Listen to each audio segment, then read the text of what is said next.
What made this shot one of the most infuriating and heartbreaking moments in film history? 아무도 없어요? 아무도 없어요? 네. 경찰에 신고 좀 해주세요. 빨리요. 아줌마. 아줌마. 네. 그래. 담배 줘? 예. 아니, 총각은 얼굴이 왜 또 그래? 미친놈. 이 동네 왜 이렇게 미친놈들이 많아? 왜 그래요? 무서워 죽겠네. 여기 좀 있어라, 총각. 왜요? 아니, 어떤 미친놈이 멀쩡한 아가씨를 가둬놓고 죽이려고 그랬대지 뭐야? 그래요? 가만. 그놈이 그놈 아니야? 수고하세요. 조금만 있으라니까. 그 미친놈이 쫓아오면 어떻게 해? 그 아가씨가 여기 있다니까.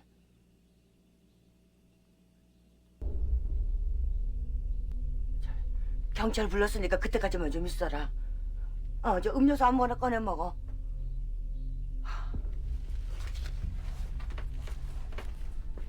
경찰은 또 왜 이렇게 안 와? 경찰은 언제 불렀는데요? 한참 됐어.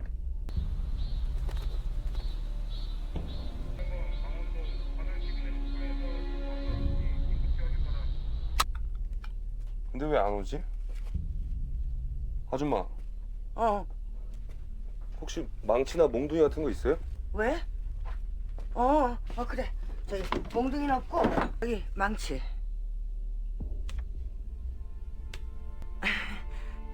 총각이 거기 그러고 있으니까 참 든든해서 좋네. In traditional crime thrillers, the typical pattern involves a crime taking place, followed by the search for the murderer and a final showdown. But the pursuer completely turns this pattern on its head. The film employs the most brutal narrative techniques to build a familiar tragic framework. The film doesn't focus on revealing who the murderer is, but rather on showcasing a girl who is dying and telling a story that we all know. Ki Jin-Yu's performance imparts an animalistic purity to the character. He doesn't require complicated reasons to commit murder. It's as natural as someone swatting a mosquito. The film intentionally avoids digging into his backstory, because anything that can be understood diminishes his terror. Its very existence is to demonstrate that some evil exists in the world. It defies common sense. It can only be eradicated through physical means. And this is exactly the dilemma faced by civilization, society, and the legal system. The girl tied up is named Mijin. She is a sex worker. Prior to her, 11 Ming has already killed 9 young women. He's a total freak. She asked Mijin a question. Then she decided whether or not to kill her. 왜 네가 살아야 되냐고 말해봐. 없어? 살려주세요. 살려주세요, 제발. 없는 거다, 그치? 잠깐만요. 딸이 있어요. 이놈의 전이 딸이 있어요.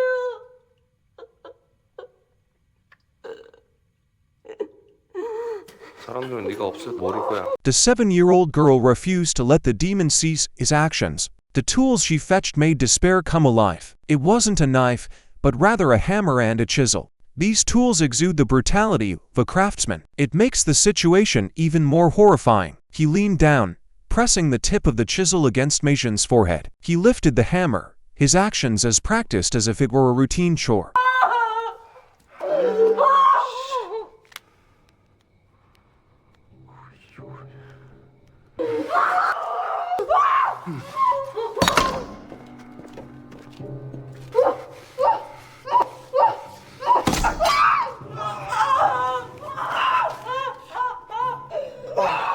A few times, Mijin dodged it, relying on her instinct to survive. This caused Kai Yingming to lose his patience. He swung the hammer down onto his head. Blood gushed everywhere in an instant. Kai Yiming is brainless. On the contrary, he displayed a sense of regret. It felt like a piece of art being ruined. Just then, the doorbell chimed. A seemingly friendly elderly couple stood outside. They introduced themselves as members of a local church. They were there to invite the new neighbors to an event. They appeared to notice the man's unusual behavior and impatience inside. Yet, he was still attempting to show some kindness. Shi Yingming attempted to chase them off with a very crude attitude, but just as he turned to walk away, a skinny dog came running out. The elderly couple recognized it immediately. That's the neighbor's dog. At this moment, his murderous intent was fully visible in his eyes. He tricked the old couple into coming inside. Then, he swiftly and brutally killed them with a hammer. The whole thing happened unbelievably fast. It showcases his skill and ruthlessness as a serial killer. After killing the old couple, he drove their vehicle into the night. Go handle this car. At the same time, Joong-ho, the owner of Mijin, because I haven't received Mijin's message for a long time, on the brink of going berserk, he relied on vague address information, driving in the Dongbei area of the city, frantically searching like a headless fly. His anxiety contrasted with Kai Yingmin's indifference. In the night of Seoul, two intersecting paths are formed. At a cramped intersection, fate unveiled its most brutal mockery, involving a vehicle driven by a frantic Joong-ho. Colliding without any bias, Joong-ho got out of the car to request the other party's phone number for insurance purposes. Kai Yingming was completely unconcerned about this minor accident. He just wanted to get away as soon as possible. Speaking to Joong-ho, there's no need for any compensation. After an intense exchange of glances, Joong-ho sharply noticed the prominent bloodstain on the cuff of the man's white shirt. In a split second, all the clues, instincts, and rage erupted in Joong-ho's mind. He glared intently at the seemingly ordinary man in front of him. He let out a low growl through clenched teeth. "You little son of a gun." A fierce chase erupted on the streets. The two of them darted through a narrow alley. They sent a trash bin tumbling over. They were locked in raw, primal hand-to-hand combat. Joong-ho drew on his axe-cop physique and a fearless fighting spirit. In the end, he managed to subdue Kai Yingming and escort him to the police station. Yet, taking him to the station was only the start of the despair. With no evidence in sight, the police could only hold Kai Yingming on charges of solicitation and brawling. Inside the police station, a stark contrast hung in the air. Joong-ho's frantic anger sharply contrasts with Kai Yingming's remarkable composure.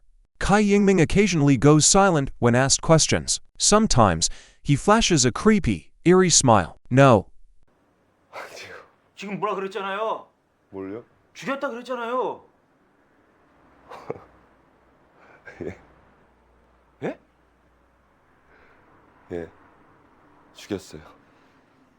When he casually admits to having killed someone, at that moment, the two police officers looked utterly incredulous. They looked at him like he was a lunatic. The case then got stuck in an even more suffocating mess. Because they couldn't find Mijin's body or the actual murder weapon, the police couldn't press more serious charges against Kai Yingming. The entire system felt like a rusty machine running in circles. Among police from different departments, debates even arose over the jurisdiction of the case, transforming the rescue mission into a bureaucratic tug-of-war. Then, Kai Yingming mockingly tossed out some hope in a cold tone. The woman called Mijin might still be alive. However, he won't reveal anything about where she is. 김민진인가? 그 아직 살아있을 텐데. 저 새끼 좀 보라는 거야. 김민진이요. 그 인간이 찾던 여자.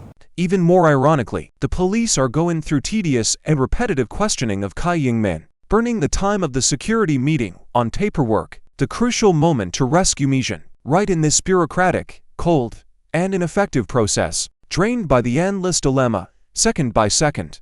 Even though hope seems distant, the system is helpless. Yet, Joong-ho never wavered. When Mijin disappeared, Joong-ho's rage wasn't driven by a sense of justice, but because my possessions were infringed upon. He treated the women around him harshly, seeing them as mere money-making tools.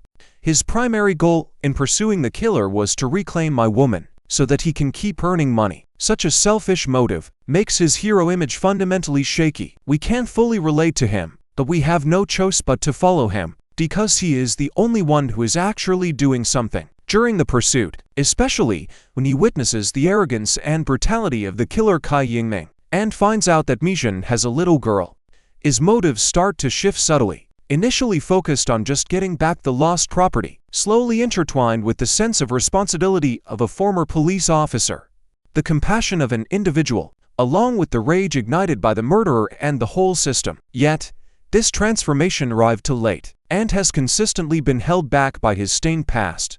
Joong-ho's entire journey is a story of failure. Every attempt he made was cleverly countered, or misled him in the wrong direction. He located Kai Yiming's sister. I expected to find some leads, but I was informed that there hasn't been any contact for 3 years, and his son has ended up like this. This is also because Kai Yiming found the escort who had previously met him. I have no idea where she is exactly. All I know is that he has an impotence issue. This is mainly why he targets escorts. He went through a lot of trouble to locate his cellmate, only to find out that she doesn't live here anymore. She moved out from months ago. This design that always seems to miss the mark. It greatly frays the audience's nerves. He started to get angry and go off the rails. He disregarded the rules and violently confronted Kai Yiming. Eventually, he revealed the general location of the crime scene. Wanyu Cave 893-1. The police mobilized all their manpower to dig at the site, but they didn't find anything at all. Kai Yiming played tricks on the police once again. In the end, he was set free because of lack of evidence. At this point, the film uncovers May's incredible will to survive. He was hurt after being struck by a hammer from Kai Yiming. He didn't die right away. Instead, he found himself trapped in the bathroom. With the last ounce of his strength, he broke the glass. He managed to escape from that bloody bathroom. He ran out into the sunlight. He took refuge in a community store. This place represents a sense of everyday safety and community support. He turned to the lady for help to make a call. At this moment, the director instilled a tremendous sense of hope in the audience. The victim managed to escape. They found what looked like a safe haven. The audience expects that the next step will be to call the police for help. The light of hope appears to break through the dark clouds. However, fate's irony reached its peak at this moment. After Kai Yiming emerged, he didn't rush back to the scene of the crime. Just as his cigarette ran out, he arrived at that small shop. I was just going to grab a pack of cigarettes and head out. To my surprise, the boss's wife nervously spilled the beans. The old lady's snitching. It's what Hannah Arendt was talking about. A prime example of the banality of evil. He probably doesn't grasp the full consequences of what he did. He might just be scared or oversharing. Or maybe just plain ignorance. He casually sold out a living life. His motives are just so mundane. It's surprisingly not evil. However, the impact is catastrophic. The cramped space where Mijin is hiding. It is his final refuge. It represents a beacon of hope. As Kai Yiming approaches and opens the door, the light falls on Mijin's face, filled with terror and despair. The audience feels a choking sense of suffocation. The hope that we just ignited with Mijin was utterly crushed in the most mundane and ordinary manner. This sense of despair doesn't stem from mighty evil powers. Instead, it comes from the most ordinary and unnoticed people around you. They make you feel that there's nowhere in this world that feels safe. Even the simplest trust has turned into a luxury. Right now, the film is employing cross-cutting techniques. Scenes of Joong-ho frantically rushing to the scene. The audience's hearts are crying out, "Come on, hurry up, she's right there, just a step away." And the old lady's tip-off. This step has become an insurmountable gap. The synchronization of time and the stark contrast in outcomes. This drives the audience's anger and helplessness to its peak. The tip-off is more than just a plot twist. It also serves as the ultimate betrayal of the fundamental belief in human goodness. He wasn't just killed by the murderer alone. He was not just killed by the murderer, but conspired against by the entire dysfunctional social system.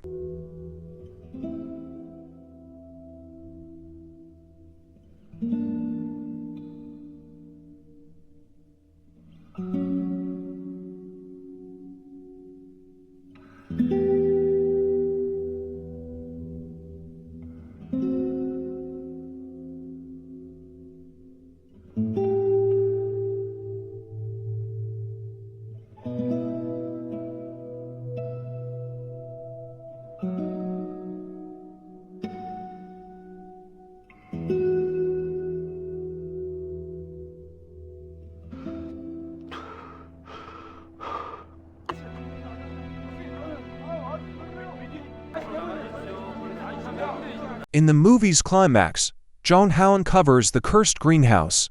He bumps into Kai Yiming, who is getting ready to pack up and escape. When foes meet, it's like seeing red. No words are wasted. A more brutal struggle for life and revenge. It erupts in this house filled with sin. The two struggle from the doorway into the living room, with each punch thrown, with each blow. Each hit carries Joong-ho's long bottled-up anger, with Kai Yingming's fierce will to survive. During the intense struggle, Joong-ho's eyes went wide, because he witnessed a scene he would never forget. Mi-shin's head lay silently at the bottom of the water. One of her hands and feet was cruelly set beside her.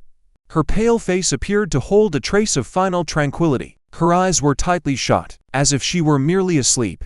This incredibly shocking scene, Joong-ho's brain went totally blank. It was exactly this opening that Kai Yingming took advantage of. He launched his counterattack. The two entered a new round of confrontation. This was no longer about chasing down the criminal, but a revenge battle for Wei Mi-shin to avenge all the lost lives. He resembled an angry lion. His power surged explosively. He totally overwhelmed Kai Yingming. His fists came down like a rainstorm. Every blow carries a heart-wrenching pain. He grabbed the familiar hammer that was right next to him. He pinned Kai Yingming to the ground and lifted it high. He seeks to repay eye for eye. He wants this demon to experience the pain before its life ends. Just at this critical moment, the sharp sound of sirens grew closer. A swarm of police finally burst through the door. A few officers lunged at him. Struggling to take back control, Joong-ho grabbed the weapon from his hands. He forcibly pulled him away from the barely conscious Kai Yingming. In this chaotic moment filled with noise and tears, a moment of silence made everyone's heart skip a beat. In the earlier fight, the fish tank had been broken. Mi-shin's head dropped onto the cold floor. Her soaked black hair clung to her cheek. Her eyes were still tightly shut. It feels like he is embracing this last moment of silence, watching everything unfold in silence. Observing the demon he had escaped from finally being subdued. Watching Joong-ho, whom he once placed his hopes on, now an unbearable pain for him. Also observing those who didn't lend a helping hand when he was alive. But now, justice comes rushing in. He shut his eyes, no longer gazing at this world filled with despair. All the pain and grief he has endured, all locked away in that eternal salt and alkaline. This ending is incredibly striking and artistically powerful. The commentary on Mi-shin's head is a key detail that adds brilliance to the film. He transforms Mi-shin, the victim, from just a mere object of salvation, into a silent judge of the entire tragedy in the end. His closed eyes symbolize the ultimate rejection of the harsh reality. They also act as a final silent accusation against the ineffective system. Joong-ho's quest for personal revenge is severed by the police system, representing a cycle of violence. However, the system itself fails to prevent the tragedy in time. This creates an unresolvable paradox. The film offers no cheap comforts. Instead, it lays bare the most brutal imagery. It allows the audience to feel anger, sadness, pain, and helplessness reach its climax at the moment Mi-shin closes and crystallize into an eternal question.